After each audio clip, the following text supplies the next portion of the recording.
My ideal house is one light somewhere in the corner for the whole house. That's just a shadow. It gives me comfort. Give you a candle. Yeah, it gives me comfort enough. But on the other side, there are people that they have chandelier with all kinds of lights on too, so it's really strange. One of my biggest pet peeves is people turning down the lights. So are you a person that when you leave a room, then do you turn off the light or you keep it on? I turn it off, but when I come back in, I turn it on again. Of course, but there are a lot of people that they just go from one room to another room, they never turn off the lights, you know. The light is always on. I mean, we can be very cautious about energy. One of the things that I used to do when I was teaching energy management was, for example, water is the same thing, right? We brush, the water is always running, we shower, the water is running. Really, do we need all of this water all the time? One of the things I used to do when I was teaching energy management in Cal Poly was to make the students carry 3 gallons of the water that day with themselves. Anywhere they go, the classroom, this is your water. You know, you got to use it. You go to the restroom, wherever you go, this is the water. And when they carry it for a day, they realize this water coming out of the tap is a blessing, basically. You know, it's a privilege. It's not a right anymore. Yeah. Actually, have you looked at the exponential price of water? I mean, I live in Irvine. This is ridiculous. Like if you have a garden, suddenly the price goes 10 times higher. And if you have a small leak, sometimes you have to pay $300, $400 just for a small leak. Yeah.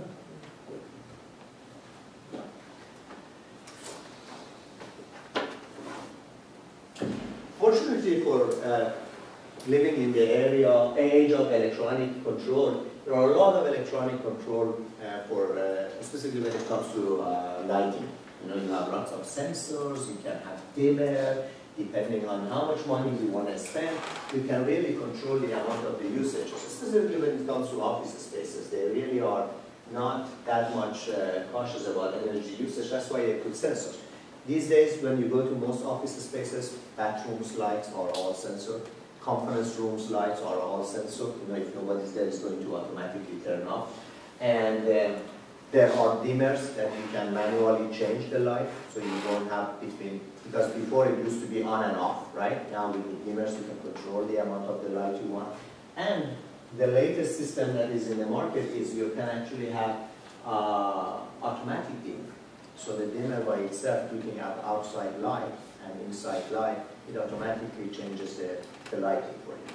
And these are all the product of the digital age, basically, so it saves a lot of energy. One of the things was not every system before you could have controlled it with dimmer. Now with the change that it came, dimmers are very, very popular. So lighting is one aspect of it, but when it comes to industrial usage in the house, and when you do auditing, yes, lighting is very important. But when it comes to industry, lighting is important, but not as much as motors. Electrical motors are the main consumers of electrical industry in the market. Almost about 75 to 85% of the energy in a factory is used by electrical motors. And remember, these electrical motors, usually what they do, the reason they are there because they are creating some sort of a mechanical power, right? They are moving something, they are moving a conveyor. So there is always a lot of inefficiencies, not only on the mechanical side, but on the transmission side of it as well. The electrical motor by itself, it's a very efficient system. If you look at the efficiency of an electrical motor, it's above 90%. There's absolutely no way any mechanical system can beat it. But when you as soon as you attach this mechanical electrical motor to a conveyor and a belt, now the total efficiency of the system you're talking about 50 to 60%. So it's very important when you are auditing an electrical motor, make sure all of the mechanical connection is correct. The conveyor belt, every belt has an initial, stretching. You got to make sure that the belt is stretched, the belt is not loose. Well, sometimes you see there is a fan, there is a motor, the belt is very loose, right? You're losing half of the energy that way.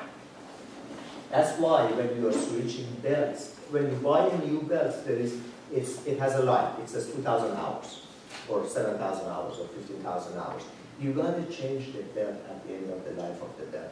Don't keep it until the belt is broken. It's too late by that time. Before it broke, for the past 2 years, it has been working on a low efficiency, and all of your your energy is gone basically to the trash. Right? Change the belt at the end of the life of the belt, even if it looks good. It's not about looking good, but it's about the stretch and the pre-force that it has in the belt. So the motors are important. The primary motors that are used is AC motors.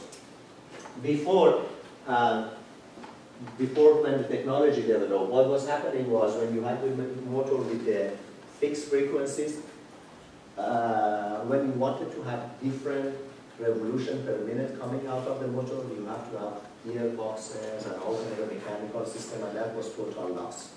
Now, with all of the switching technology and power electronics that came to the market in the past 20 years, most of the motors are becoming very cheap to have a variable frequency. That means you don't need all of those mechanical system anymore to change the velocity of the motor. You can just change the velocity of the motor with the knob, with changing the frequency. And that saves huge amount of the energy. The biggest consumer of energy for motors are actually refineries and oil industry, because they have to pump gas and oil and pump material in the refinery from one side to another side, right? Huge pumps, and changing those pumps from operating on a gearbox unit to a variable frequency motors is a huge saving, basically. So, when you look at your motor, every motor has a nameplate. Look at the nameplate of the motor. On the nameplate of the motor, it tells you exactly what is the horsepower of the motor, right? So that's one thing. And the good thing about electrical energy versus utility, that for example, if you wanted to read the gas consumption, you have to put actually a meter, and it's so expensive. First of all, buying a meter is expensive. You have to shut down the operation, cut the pipe, add the meter, right? It's very difficult. But for electricity, it's very simple. It's very easy to read the voltage and the current on a multimeter. Just that's what you need, a multimeter, right? You read the voltage, you read the current, you calculate the power, you compare the power with the nameplate power, and you can calculate the efficiency of your motor. Over the year, the efficiency of the motor is dropping. You have to constantly watch it, but usually it shouldn't drop that much.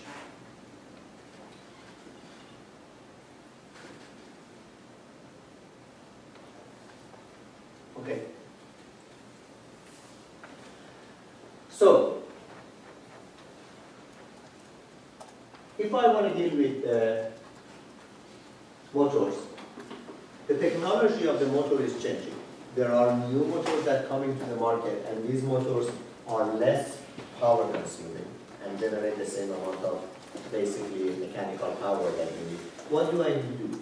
Do I have to go and change all of my motors to buy a new motor that is more efficient? What is the recommended things to do here? Well, most of the times, if you already have a motor and the motor is working, and as I said, the motor really doesn't drop efficiency over the years that much. If the motor is already working for you, don't go switching. Motors are not cheap, right? Wait, when the motor is out of order, it's broken, you need to change it to burn. What you have to do is, next time when you're buying a new motor, do your calculation.